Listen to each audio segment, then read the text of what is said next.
Hey everybody, Michael, Sailors with Cars. It's been a while with the COVID-19 going on that we've been able to do an interview. Well, of course we can't interview because of social distancing, so I thought today we would do 2015 Aston Martin V12 Vantage S.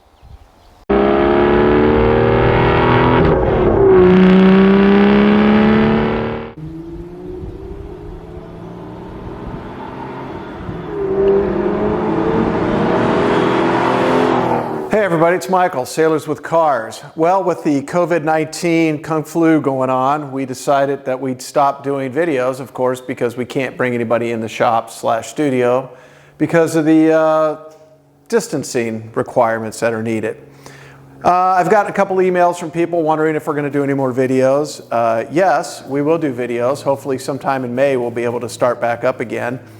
If you're interested, let me know and we'll definitely get you on the channel. I want to keep the channel going. And with that, I've decided I would do our latest addition to our stable of horses, which is a 2015 Aston Martin V12 Vantage S. I became an Aston Martin fan after driving a couple of them. I always thought that I'd own a Ferrari. But after driving the Aston Martin and listening to the exhaust, I decided that the Aston Martin was the way for me to go. So I found this car in Chicago, did a little back and forth with the Aston Martin dealership, decided to buy it, and they were good enough to deliver it. They picked up the cost of the delivery and they delivered it about 2 months ago. The reason I really like the car, besides the V12 6-liter engine that's in it and the exhaust, is the color. If you're not an Aston Martin person, this color is very unique. Aston Martins are usually black, grays, silvers. To find one that's what they call yellow tang is rare. Orange is another rare color, green is a rare color, and their cinnamon red is a rare color. I prefer this color out of all of them. I've never seen a car this color before. The gentleman that owned it prior to me, it was a two-owner car. He spent quite a bit of money speccing this car out, a lot of carbon fiber, upgraded wheels, upgraded paint, upgraded carbon fiber in the car. The engine is 565 horsepower, 425 foot torque, and the transmission is a manual, or excuse me, an automatic, but it's a kind of a manual automatic, if you will. It's a single clutch, not a dual clutch transmission.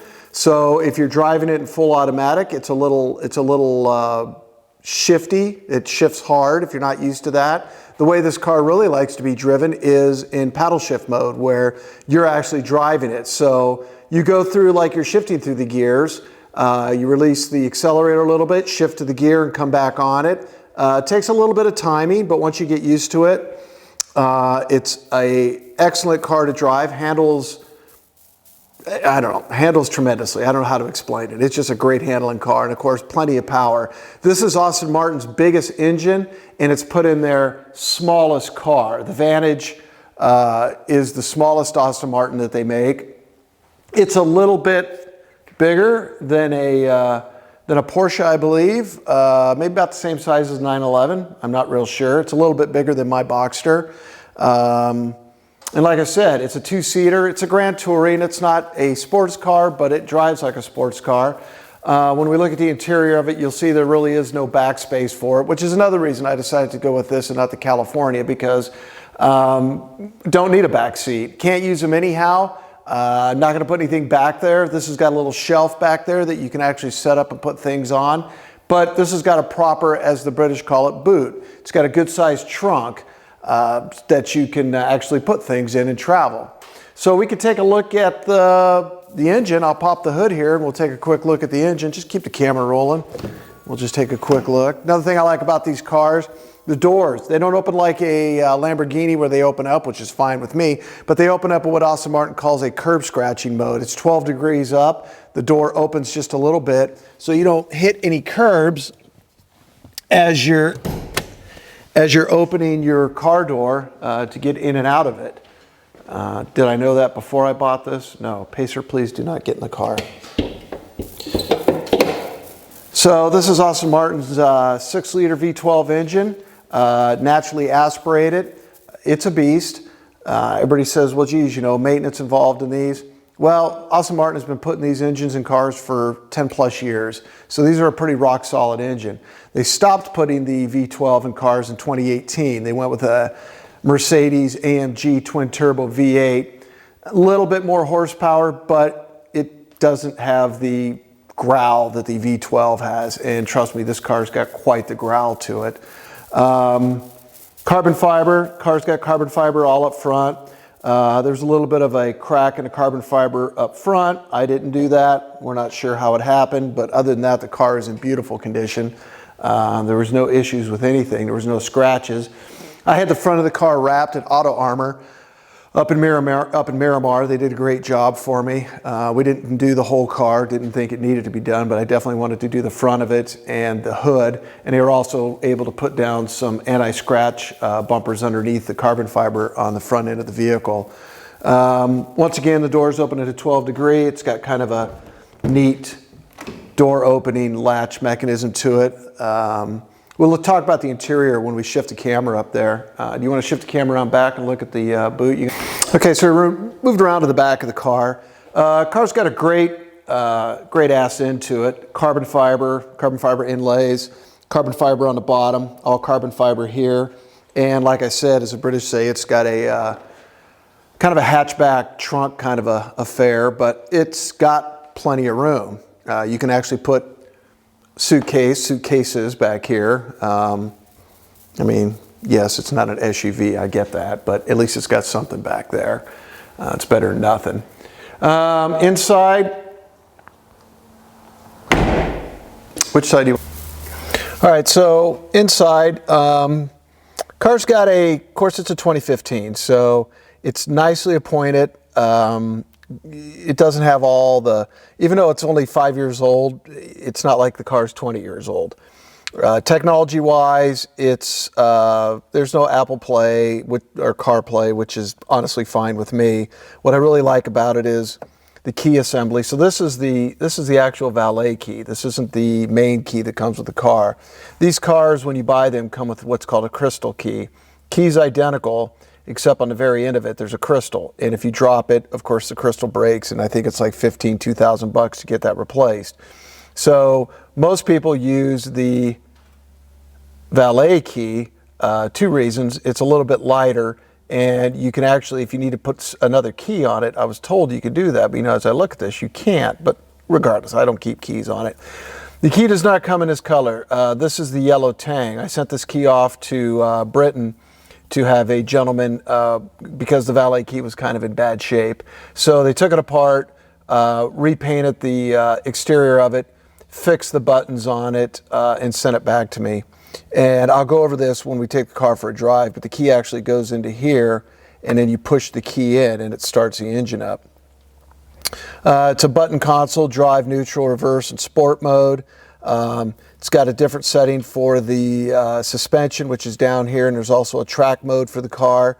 There is no launch control because you don't need it on here. I wouldn't use it anyhow. This phone holder was an aftermarket that I put on because there's really no place to put a phone.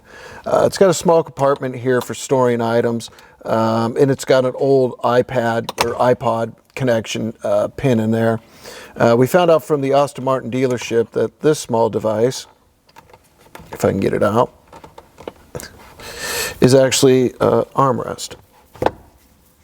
We thought it was some kind of box, but it is not. It's actually an armrest. I don't know how it's actually supposed to work, but you shove it in here and use it as an armrest, and that's that. Seats are Alcantara, top is Alcantara, leather here, leather stitching. Stitching matches the color of the car. Clock here, chronometer. It's not a sport chronometer for racing. It's just a nice clock.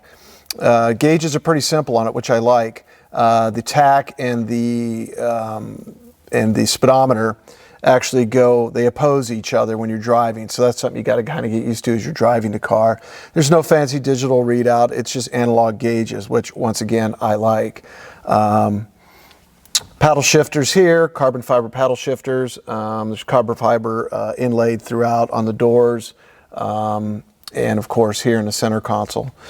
So we'll take the car out for a little bit of a run. You'll get a feel for the sound of the exhaust when I start it up and take it out, which we'll do here in a few minutes. So we'll take her for a ride. All right, so gonna do the drive on the car. So I thought we'd go ahead and do the startup on it so you can get a feel for the exhaust on the car.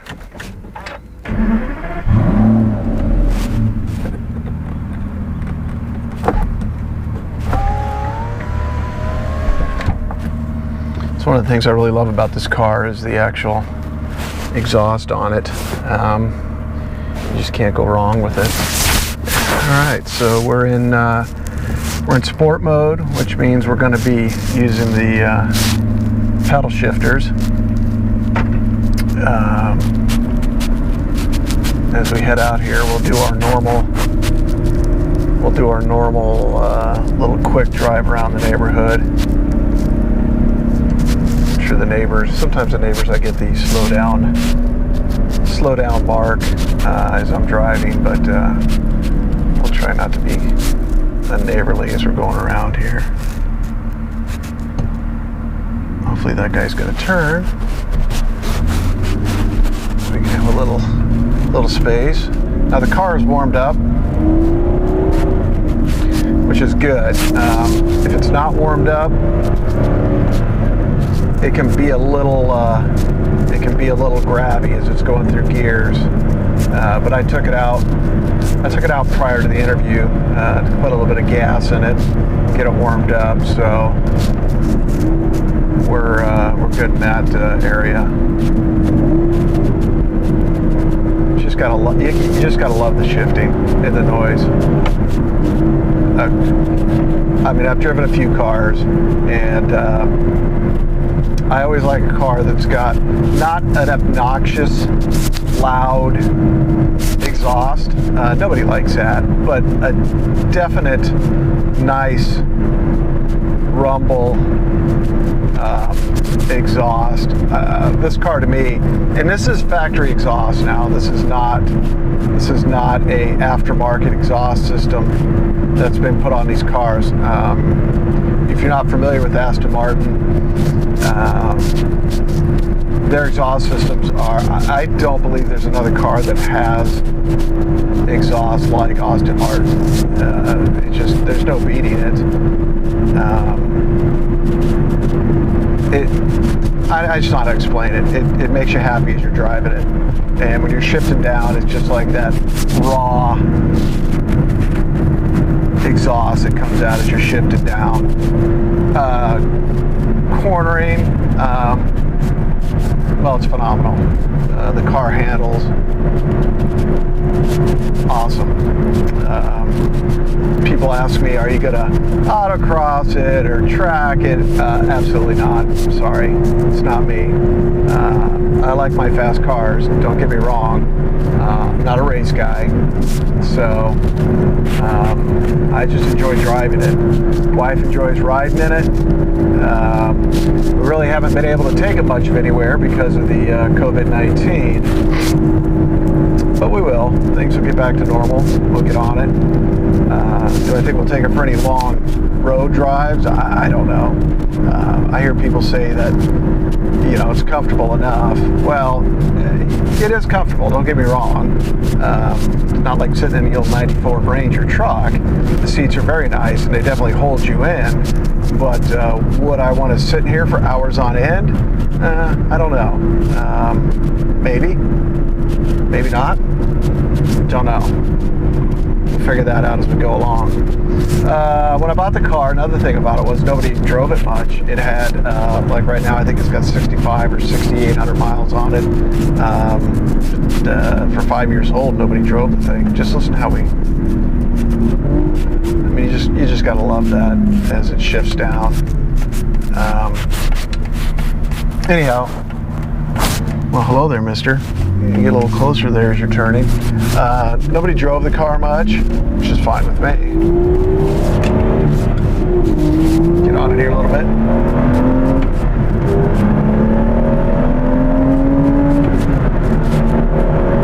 Oh yeah. Just got to feel how it goes there. I mean, you're just effortlessly with that V12.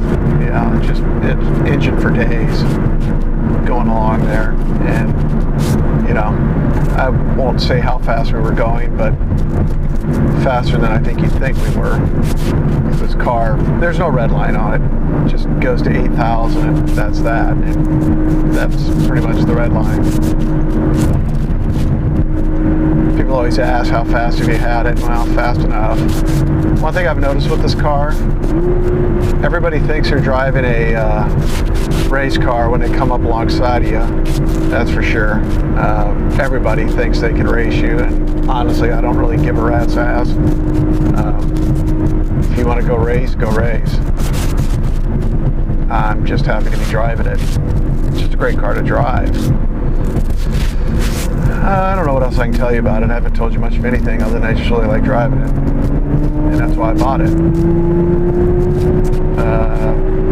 The gentleman that owns the Smoky Tire podcast and review channel, he I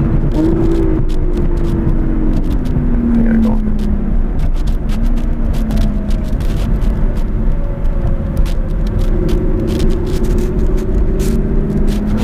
Detour here in the road. He said this is equated to a blue-collar supercar.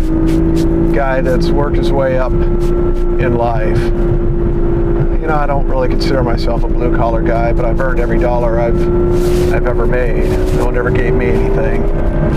So, do I think I deserve it? I do. That's not being braggadocio about it. It's just fact. If you can afford it, why not? If you can't, well, work harder. Do what you want to do. Get your car if you want it. Anyhow, I wanted to get this video made. I did. So you guys enjoy it. If you don't enjoy it, let me know. We'll try to get more as the weeks go on. Have a good one.